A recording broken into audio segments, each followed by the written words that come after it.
পরিচ্ছেদ ৩ ঈমানের বিষয়সমূহ।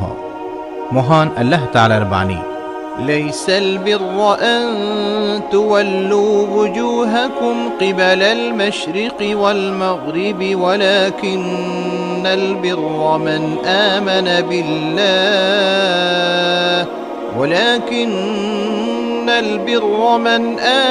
بالله واليوم الآخر والملائكة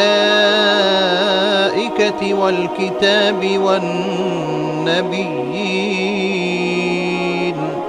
والنبيين وآتى المال على حبه ذوي القربى واليتامى والمساكين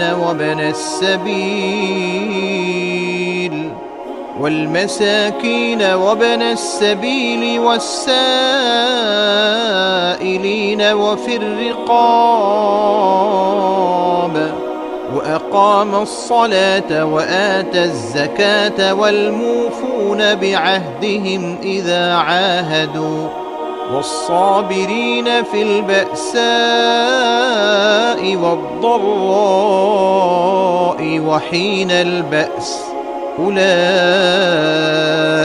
الذين صدقوا وأولئك هم المتقون।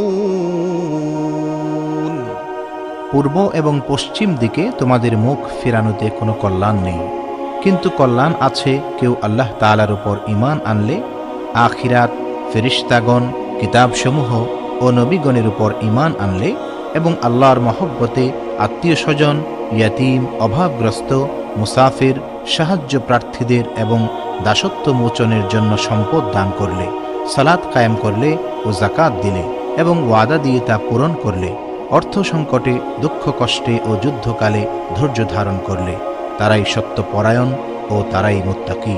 সূরা বাকারা আয়াত ১৭৭। আল্লাহ রাব্বুল আলামিন আরও ইরশাদ করেন, قد أفلح المؤمنون الذين هم في صلاتهم خاشعون।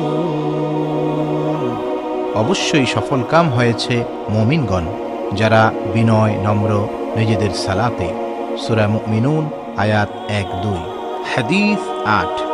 আব্দুল্লাহ ইবনে মুহাম্মদ আল জুআফি রাহমাতুল্লাহি আলাইহির সনদে আবু হুরায়রা রাদিয়াল্লাহু আনহু থেকে বর্ণিত, নবী করিম সাল্লাল্লাহু আলাইহি ওয়াসাল্লাম ইরশাদ করেন, ঈমানের শাখা রয়েছে ৬০-এর কিছু বেশি, আর লজ্জা ঈমানের একটি শাখা।